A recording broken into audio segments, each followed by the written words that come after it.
Well, good evening. It is about, what are we?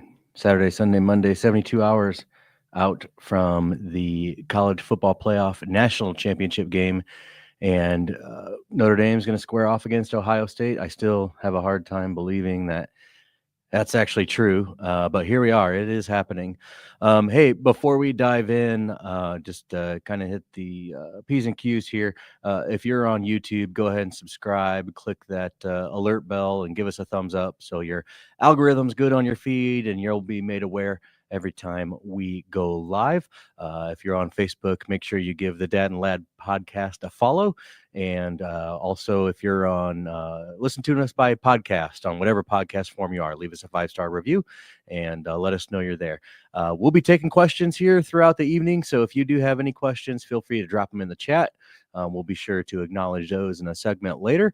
But we want to take a minute and talk about what's about to happen. Micah's first time since you've been I guess a bigger lad. You were a wee lad last time we went through this, so going to be new for you. So we have some plans for the weekend. Sunday morning, we are taking off for Atlanta. Going to drive down. My grandpa lives about 2.5 hours north of Atlanta. We're going to crash there Sunday night, and we're going to head over to Atlanta on Monday. We don't have tickets, but we'll see what happens. We're going to try our best. We're going to try our best. We're going to try our best with a limited budget at that. So who knows? Maybe somebody from ESPN is going to come out of the media tent and have a blessing for us. But worst case scenario, we've been invited by the Notre Dame Alumni Club of Atlanta to join them at their watch party, which is about 20 minutes north of Atlanta. So either way, we're going to be in good company. And I'm sure around the stadium there will be plenty of places if we needed to partake. But anyway, we wanted to take a minute this evening to talk about what this college football playoff might look like. In general, Micah, I don't know. This is a new Notre Dame. This is a new Notre Dame team. Yeah. And for so many years, we've always come up short, and we haven't been quite there. Tonight, we're going to see if we are past all that, or if we're that same Notre Dame team. I have reservations. This Ohio State team that we're facing is running on all cylinders after that Michigan loss at the end of November on Thanksgiving weekend. And Ohio State has kind of just run the table in the playoffs. That Texas game was close for a while. I never really felt like Ohio State was out of control, like many of the games that we had this year. Maybe things started a little slow, but you could kind of just tell the way things were going, especially on the lines. It was going to be just fine. Micah, what's your sentiments heading into this national championship game? What does sentiments mean? How do you feel about it? Okay, I'm nervous still because Ohio State's really good, and we need to shut down Jeremiah Smith. I think if we shut him down, I think we're going to have a pretty good chance. And then the offense, they need to run the ball because Riley Leonard's going to make mistakes passing the ball. Yeah. He could have a good game, though, but Jeremiah Love needs to have a good game. Yeah, Jeremiah Love's probably going to be running with the rest in good treatment. He'll probably be, if they said he was 80% for the Penn State game, hopefully he's 85 or 90% for this game. But I agree. Jeremiah Smith is priority number one. Whatever Texas did, let's do that. What do you end up with? 3 catches, no touchdowns. Yeah, it wasn't much. So I think they would send a safety over and bracket him, essentially playing a form of zone. But as you know, if you follow Notre Dame football this year, they play man-to-man defense. And that just allows for the defensive line and the linebackers to kind of have at it and put that pressure on the offensive line and the unit that Ohio State's going to put out on the field. No one in the national media seems to be giving us a chance. Your local guys, South Bend, we've watched this team in every play of this whole season, and as much as my heart tells me this I have reservations. For some reason, we have a chance. We have a chance. This team has continued to be resilient all year long among all the injuries that we've had and all the setbacks. This team is just different. That's what it comes down to. Um, so let's talk about some of the position groups that are going to be going up against each other. We'll start out on offense. Let's talk about the quarterbacks, Riley Leonard and Will Howard. What are your thoughts about the matchup there? Um, Riley Leonard's got the advantage in the run game, and then Will Howard's got the advantage in the pass game. So it's kind of more like a 50-50. Who's going to do better? Yeah. But I think Will Howard might have the edge, but I still think Riley Leonard's going to do something. Will Howard, when he was at Kansas State, he could scoot. He'd run a lot. And one of the reasons why Notre Dame considered him this year in the transfer portal ended up going with Riley Leonard. It doesn't seem to be as much of the game plan under Chip Kelly and that Ohio State offense. Definitely a more polished passer. But, Micah, there is something about Riley Leonard that he wills his team to victory. And I think they learned something after that NIU loss that we can't play reserved. We can't play timid. We have to play at 110% for 60 minutes. And this is it. I mean, this is the last game of the season. This is the last game of those guys' career. Riley Leonard's going to be done after this year. Will Howard as well. He's going to move on to what's next. And obviously both teams have players waiting in the wings. So I don't know what to expect, but Riley Leonard's going to have to use his feet. That's for sure. And it's hard to take him down. I will say this. The Ohio State front seven, the defensive line and linebackers, they do not have the speed that Penn State exhibited at their game. So where we saw Abdul Carter actually chasing Riley Leonard down, like the first guy all year that's chased him down, I think we'll see kind of more along the lines of what we saw against Georgia and Indiana, where if Riley Leonard can get to the corner, we're talking a 5, 10, 15-yard pickup. So I'm confident that Riley Leonard will have the advantage there. Let's move into the backfield. We'll talk about the two running backs on each side. We got Jeremiah Love and Jadarian Price. We might have to talk about Aeneas Williams too today. And then obviously Travion Henderson and Quinshon Junkins with Ohio State. Micah, what are your thoughts with that battle? Jeremiah Love and Travion Henderson, I don't think it's really a question who's better. Jeremiah Love, definitely a lot faster off the line, even though Travion Henderson, I still can't say his first name right. Travion? Yeah. Yeah, close enough. He's more of like a power back, I think, going more up the middle. Jeremiah Love can do that, but he's more like getting to the outside and beating everybody on the outside. And then Jadarian Price and Aeneas Williams against Quinshon Judkins, we have the better backfield. I really do agree with that. I think, again, the national media is giving the edge to the Ohio State backfield, and trust me, they are good. They are good. But we've seen time and time again, the Notre Dame defensive front has really shut the running game down for everybody. Once we got past that NIU game, which was obviously a fluke, they just ran for no reason on us. And again, a lot of changes were made after that day. But Jeremiah Love showed us in that game against Penn State that it doesn't matter if he's 70% or 100%, he is going to give you 110. That run from that 2-yard line against Penn State, again, will go down in the history of Notre Dame record books. It wasn't the longest run. It wasn't the flashiest, but it was one of the most powerful runs we have ever seen. I remember a run, Reggie Brooks back in, I think it was 1992, against Michigan, and it was at Notre Dame Stadium. I remember I was watching on TV at my grandma and grandpa's house, and it was only maybe a 25-yard touchdown run, but he had to break a few tackles, and he's limping about the 5-yard line. Today, it would have been targeting. Back then, that wasn't called, but definitely a helmet-to-helmet shot, and he was knocked unconscious as he fell across the goal line, and it was the touchdown to which I don't know if he remembers it all, but definitely a vivid memory in my history of watching Notre Dame football. Again, Jadarian Price, super quick. He's been a little timid in the playoffs overall. In the Indiana game, he stepped up big because again Jeremiah Love was hurting. But if he can hit that second level, he's just as fast as Jeremiah Love.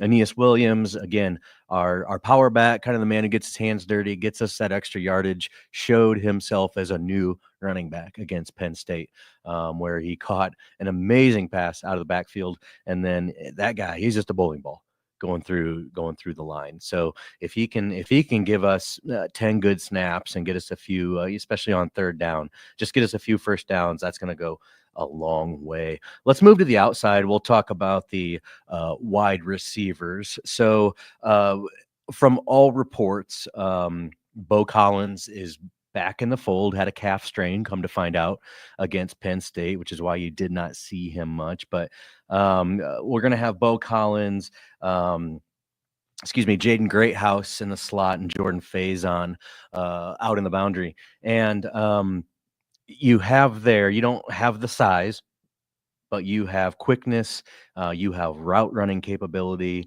and you do have top end speed that could pull away from a defense if the opportunity presents itself.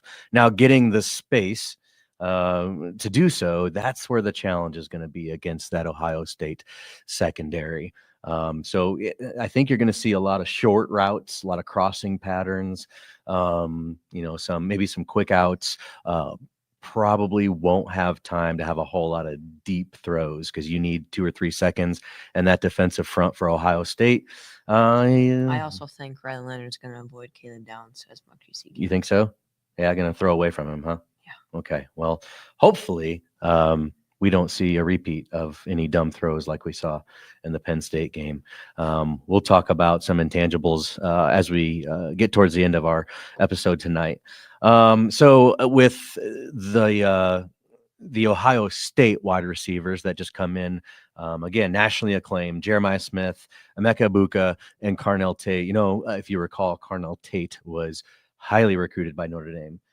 It came down to Notre Dame and Ohio State, and who's to say what wide receiver is not going to go to Ohio State right now under the leadership of Brian Hartline and just the NFL talent that he has pushed out year after year after year. I don't know what to say to that. Again, we talked about Jeremiah Smith and shutting him down. At the same time, they're going to get theirs. As good as the Notre Dame secondary is, which we'll talk about later, there's just elite talent in that wide receiver room. I think if we can shut down the run and our defensive backfield can have a game, maybe even A- game, we'll be in a position to minimize the damage. What are your thoughts on that? I do think that Ohio State's receivers have the edge over Notre Dame's receivers, and as I think Leonard Moore is definitely going to guard Jeremiah Smith. Yeah. Christian Gray can't even guard a USC receiver right now. He had a good game against Penn State, but probably not his best he could play. And Ohio State's probably going to try to switch Jeremiah Smith onto Christian Gray. Yeah. His teams this whole playoff have been targeting Christian Gray. Yep. Because he's just man-to-man isn't his thing. Yeah. Those bunch sets, when they put all 3 of them out on one side, that's where they try to cause confusion. And thankfully, with Al Golden's defense and Mike Mickens being the defensive backs coach, the defense is going to be well prepared for such scenarios. But again, when you have elite talent like this, sometimes they're just going to get the best of it. You got to tip your hat and move on to that next play. One thing I've been encouraged by over this season is the short memory of those defensive backs. Each of them have kind of had their moments, but it's quick. If something goes sideways, they put it on the back burner. They move on to the next play and look to what's next. And we've seen the fruit of that, just as far as some of the just with the picks and again locking down guys. I don't think we knew it at the time when we did our last podcast, but the fact that the Penn State wide receivers had 0 receptions and our defensive backs actually had more receptions than their receivers says something about the quality of the secondary of the Notre Dame backfield. So let's move on. We'll talk about the offensive line. If we're being honest, you and I probably haven't had a ton of opportunity to study the Ohio State offensive line, but they have been hurt by injuries just as the Notre Dame offensive line has. Now, what's odd about our situation is that all of our injuries were towards the beginning of the season, if not before the season, and now it's been so long, those guys that were out are coming back in. So it looks like we have found out that Charles Jagusaw or Yagusaw, Is that how it's said? is that French? I don't know. It sounds like he's going to be the starting left tackle over Tosh Baker. Again, Anthony Knapp is going to be out this game due to the knee injury or the ankle injury. But one thing for sure is Charles was meant to be the starter at the beginning of the season at left tackle. And we saw in the second half of the Penn State game, as he played right guard, stepping in for Rocco Spindler, that he is on another level. The physicality that he exuded was fantastic. The rest of the line, excuse me, all week, I have been fighting sickness. On a week, I can't get sick. We got to be 100. If the Notre Dame team is going to be 110%, the fans have to be 110%, right? Micah, why don't you share your thoughts on the offensive line? Do you need to get water? Yep. Okay. So for the offensive line, both are very physical. As you can see, like I just forgot what I was gonna say. Roll with it, brother. So I do think Notre Dame has the edge over Ohio State. Charles Jagusaw, he's stepping up really big since he got injured in the first, but even before the season started. Yeah, my mind's going blank. You're good. You're good. So again, Billy Schrauth, who's just been a mauler all season long, has been a constant on the offensive line. Pat Coogan, who, by the way, who we wasn't supposed to start, but due to the injury to Ashton Craig, had to step in, and that guy could have mailed it in. But man, I'm sure you've seen the videos out there. They are not family friendly at all about getting the offensive line together before the game starts, and he is getting them fired up. I still think it's pretty cool. It is awesome. And sometimes you need leadership like that, especially going into this game when all the cards are on the table. So I've been really pleased with Pat Coogan and just great representative of the university and the football team. Rocco Spindler is going to be back. Ankle is probably not going to be 100%, but Rocco is a monster. Leaves maybe a little bit to be desired in pass protection, but when it comes to the run game, he gets after it. And finally, Emil Wagner, who's been a constant at right tackle all season. We just, all things considered, where we've been this whole season, our offensive line is going to be about as strong as it would have been at the onset of the season. So I really feel that we are going to be able to run the ball. And if we can commit to that and get our short passes here and there, that's going to lead to success for the offense. Again, speaking to the Ohio State offensive line, suffered injuries as well, but they're big guys too. It's like tit for tat when it comes to the offensive lines. They're really going to probably offset each other. That being said, the Notre Dame offense, again, like we just said, if we can run, if we can get 150 to 200 yards rushing between the backs and Riley Leonard, and if we can get 100 to 150 yards of key timely passing against a great Ohio State defense, that's going to put us in a position to be right there when it comes to the fourth quarter. So, Michael, let's flip over to the defensive side of the ball. So we'll start with the defensive fronts. So again, R.J. Oben, Howard Cross, Gabe Rubio, and Josh Burnham. Josh Burnham's come up big in these playoffs, as has Rubio, who wasn't, we weren't expecting him to play at all. But once Mills went down, Rubio, I've been impressed with how he has stepped up. A lot better than I think anybody thought. Yeah, that's for sure. Even I had opinions on RJ Oben coming in. He showed out against Notre Dame last year when we played against him at Duke, and against Clemson. He showed out, but really, I had reservations bringing him into the transfer portal. And man, by George, by RJ, if he hasn't turned it on in the playoffs, it's really been exciting to see him come around and really buy into what Notre Dame's doing. And of course, we got to talk about Bryce Young, right? Bryce Young is the standout freshman, son of NFL Hall of Famer and Notre Dame legend Bryant Young. He's going to see a lot of snaps between the defense and special teams. I wouldn't put it past him to get a block punt. Let's just say it. Don't run into the kicker. Don't run into the kicker. No, we saw enough of that against Georgia. But just the way that Ohio State, they're not big on fake punts and stuff. They kind of get back after it. But I have a feeling Marty Biagi and that special teams unit is going to come after it when the opportunity presents itself. Getting over to the Ohio State defensive line, Jack Sawyer. Oh my gosh, no words. He's good. He is he's the Joey Bosa of this team.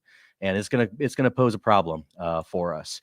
Coming off the left side there, most likely. He'll probably jump over the right side as well. Either way, the tackles are going to have their hands full, but we have our two best tackles in place to try to contain him.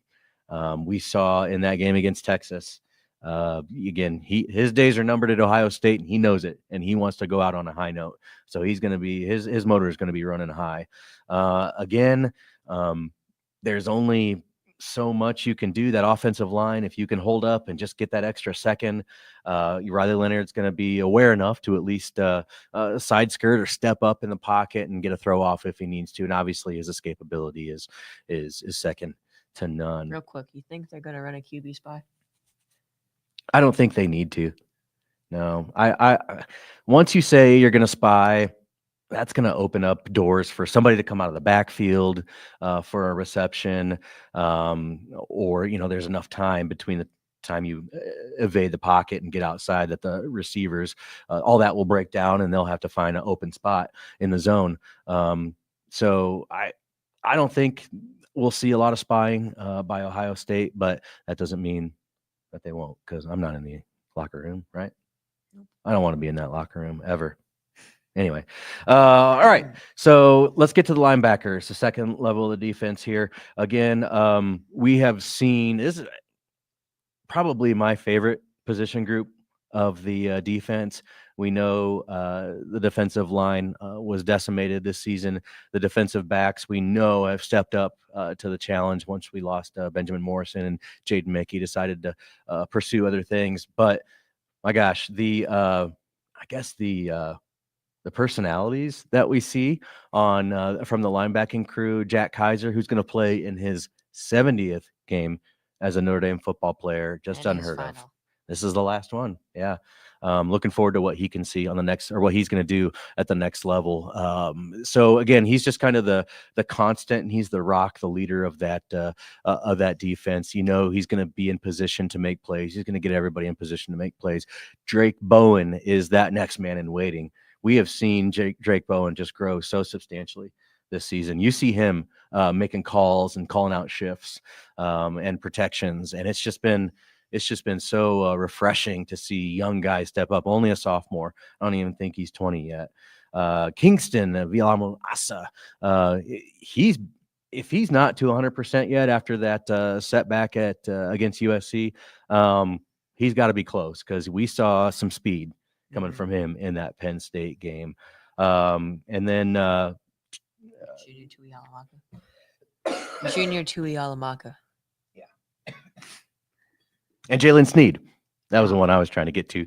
Jalen Sneed, Junior Alamaka, who you'll see him get on the line in the Viper position. But Jalen Sneed, especially in the last half of the season into these playoffs, it's been really cool to see him mature, to see him grow, to see him really own his position and own that defense. And again, we're starting to see the fruit of his hard work. So as far as speed goes and filling those gaps in the running game of Ohio State, I'm confident that Ohio State's not going to have success running the ball.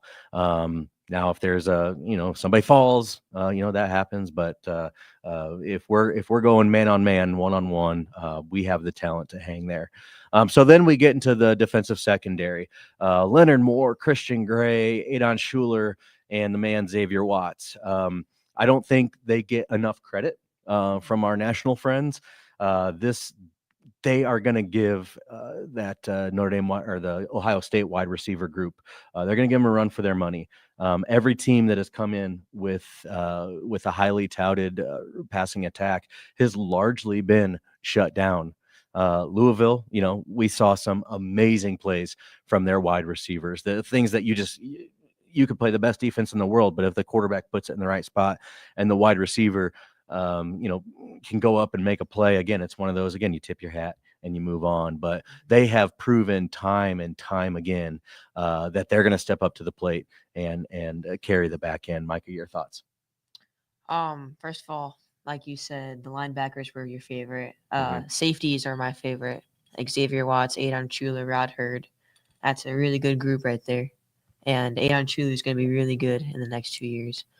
But I think we are going to shut down Ohio State's passing attack, but there are going to be some mess ups. They're going to get their yards. Jeremiah Smith's going to have a catch. Emeka Egbuka is going to have his plays. Going back, Leonard Moore's going to have to. He's got a big role for this game, and Christian Gray. Everybody's got a big role for this game. Mm-hmm. Yeah. And again, it's got to be next man up too. Yep. Subs. Someone goes down, you got to be ready. Yeah. I think this is going to be a big Jordan Clark game. Jordan Clark playing the nickel. This is his last college football game. He's going to be going to the NFL, son of Ryan Clark. With that Ohio State offense being spread out, we're going to be playing a lot of nickel, and Jordan Clark is that nickelback. And again, we have seen him prove himself time and time again. He is such a solid tackler. You're not one-on-one tackle. You're not getting by him. And then just again, run fits. When he comes up to stop the run, it is game over. So again, when we talk about running the football against this Notre Dame defense, I'm not concerned about it. It's more of the passing game that is a concern of mine. That would be the bane of our day. So let's talk about special teams, Micah. We have seen Notre Dame pull a lot of rabbits out of the hat this season, and half of them have gotten called back for absolutely ridiculous calls that should not have been. I believe they're going to pull another rabbit out of the hat this game. Like, why not? Why not? This is it. If Marty Biaggi, the special teams coordinator, sees something on film, they're going to take advantage of it. We didn't see anything in Penn State against Penn State or Georgia. They really played safe. Well, against Georgia, they had that one where they ran the punt team off and then ran the offense off. Forgive me. Yes. How did I forget about that? That is the most obnoxious special teams plays I've ever seen. I was screaming at the TV, like, what are you doing? First time I've ever seen that in my life. I don't know about the rest of you, but really cool to see plays like that. So let's do that again. Maybe not that, but Marty Biaggi will find a way to get an advantage if he sees something on film. So no doubt, Notre Dame special teams has the edge there. And we talk about Mitch Jeter. We can't talk about Mitch Jeter enough. We clamored about him last episode after hitting that shot, that field goal to put us into the playoff, or put us in the championship game. No doubt, with the defense we're going to be facing, that Ohio State defense, there's going to be times when we can't get it in the end zone as much as we want to. We need field goals are going to be the thing we need. It's not a liability now. We can do it. Yeah. If we would have talked 4 or 5 weeks ago, it's the last thing I would want to do in any game ever. A guy from what is it, Army or Navy? Yeah. And barely can kick a field goal. Not pretty. So, but that's all been taken care of, and Mitch Jeter's kicking with confidence. Let's speak a little bit to the coaching matchup. Honestly, in my opinion, this is the best coaching matchup, not only this season, but for Notre Dame, it's the best coaching matchup in all college football. I would say, between Ryan Day. I forgot his last name. Sorry there. And Marcus Freeman, and just everything that goes back and forth there. Mike Denbrock and Chip Kelly. I mean, these guys are just legends. Al Golden and of course, his name is escaping me. The Oklahoma State defensive coordinator, Jim Knowles. Thank you. This is his third year implementing his defense, and he gave us fits against Oklahoma State in that bowl game in 2022. This is going to be the greatest chess match on the sidelines of all season. That's why I can't see either team running away from one another. I have my doubts about this game, but neither team's going to get ahead more than 2 scores, and neither team's is just going to fold. So I'm excited to watch that part of the ball game. So, Micah, we have again, we're taking off here in a little over 36 hours to make our drive down. Hey, if anybody's out there, if you want to share this with anybody that's cool and has a friend and has tickets that they want to pass along to the Dad and Lab podcast, we'd be happy to help you out there and take those off your hands. Looking forward to the experience either way. Had friends go down to the 2012 National Championship game in Miami. One of my friends, she went down without tickets, and she was by the media entrance, and an ESPN rep came out and had a couple extra tickets that they weren't using and gave them to her for free. Had other friends that just, hey, you put the 2 up, you put the 3 up, however many you need, and was able to get, for a nominal fee, tickets to go to that game, which, regardless of the outcome, you don't know when you're going to have this opportunity. Yeah, it's still really cool again. Experience. Yeah, either I don't way. know if it's going to happen in my lifetime again. You don't know. You don't Hopefully. know. I mean, it's Probably. been 11 years since we were there last, and then you had darn near 20 years of mediocrity before that. So, so many long days at Notre Dame Stadium in the heat, in the cold. And I have never seen a team be this forged in the fire as we've seen with this team. It is truly special and truly different, and we can't wait to be a part of that, whether we're in the stadium or whether we're at a restaurant or whatever, taking it in with the Notre Dame Alumni Club. Hey, we're going to get ready to wrap up here, but we're going to introduce a new segment on the podcast. It's we're going to call this a wee bit inquisitive. So so many of you have put through some questions and comments into the chat, and we just want to take a look at those and offer some feedback. So Patrick here says, what do you think about both teams fighting through the whole bracket and beating out the teams that earned the bye? Very interesting. All the teams that had the bye lost, right? The first opportunity they played. Is that because the teams they were playing were just that much better? Or does that time off, and not that you're lazy, but everything ticks down a bit when you have 3 or 4 weeks off between games? What are you thinking there?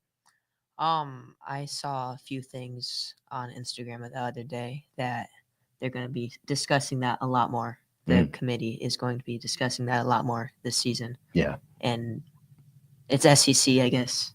SEC teams got out, and I still think that's a big factor why they're doing this, because no SEC teams got in the championship. But I think it's going to stay like this until the contract's over, and then it's going to switch to either 14 teams, 6 teams, but it might stay as 12. Yeah, I think that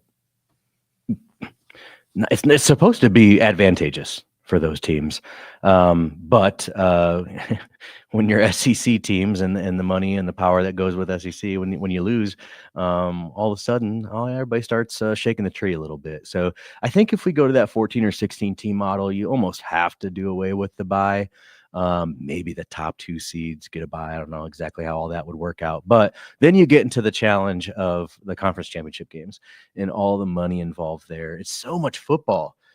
These guys are playing 16. Some would have been playing 17 games, and that's an NFL contract at that point, and the toll that it's taking. And I think they were talking. Riley Leonard was on the Gojo and Golick podcast this morning, talking about once he gets done with the championship game, he's got to get ready for the Senior Bowl, which is in just a couple weeks. So we're just everything's getting pushed forward. And all that being said, from looking back to that 2012 national championship game, our last game was Thanksgiving weekend, and then we didn't have the national championship game until the second week of January. So it was 5 or 6 weeks off.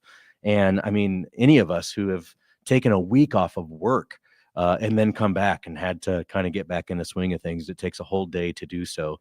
And we're talking about pushing the extent of your body to 100%.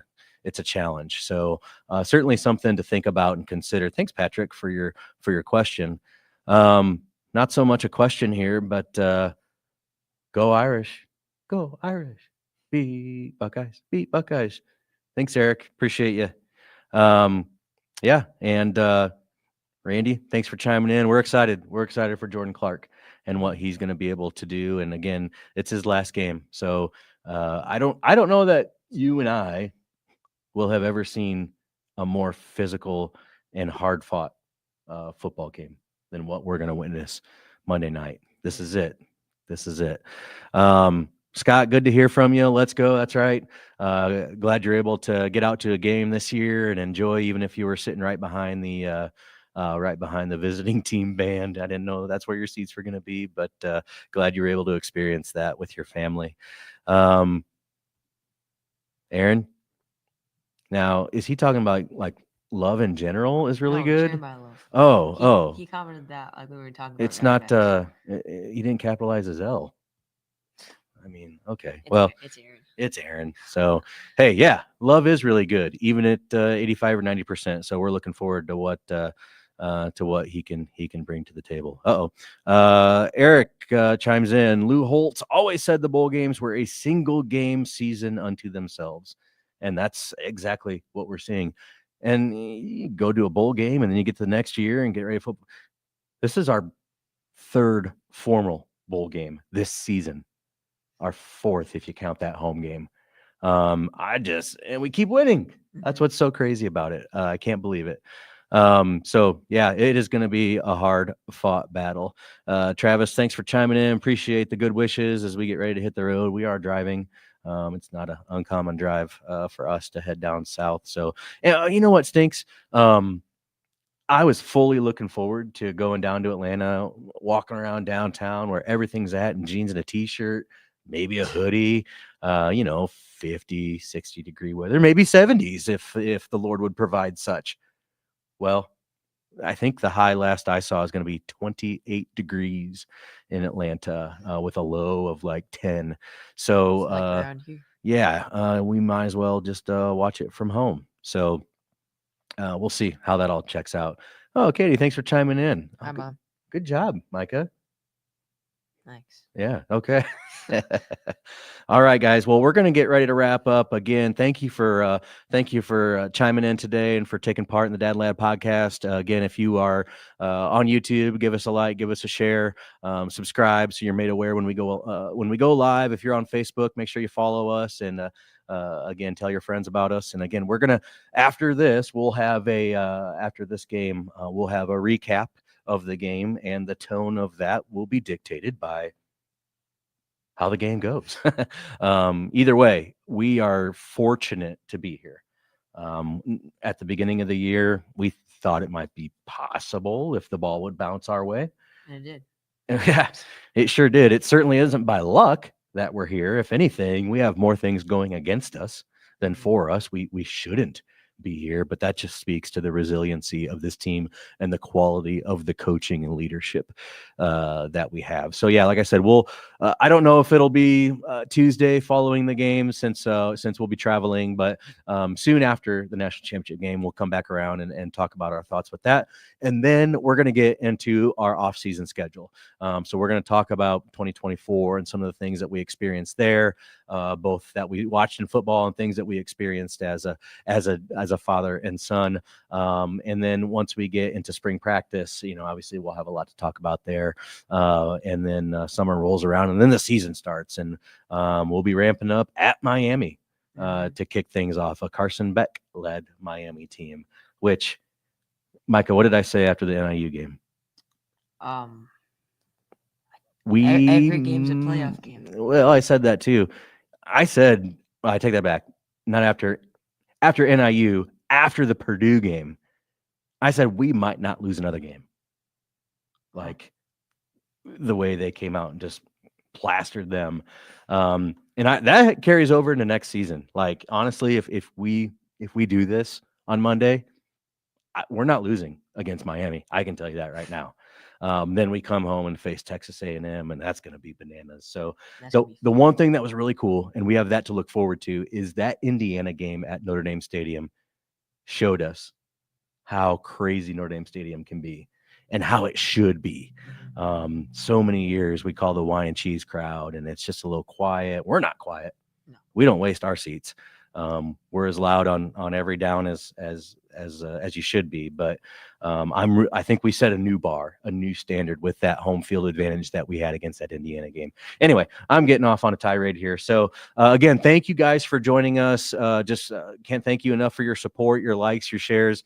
Again, we talk X's and O's, but we also talk about what it's like to experience Notre Dame football as a father and son. So with that being said, we'll wrap up. Yeah. Okay. Cool. You got to say it. No, you start it. I'm the lad. And I'm the dad. Oh, wait, it is backwards. I'm the dad. I'm the lad. And this is the Dad and Lad podcast.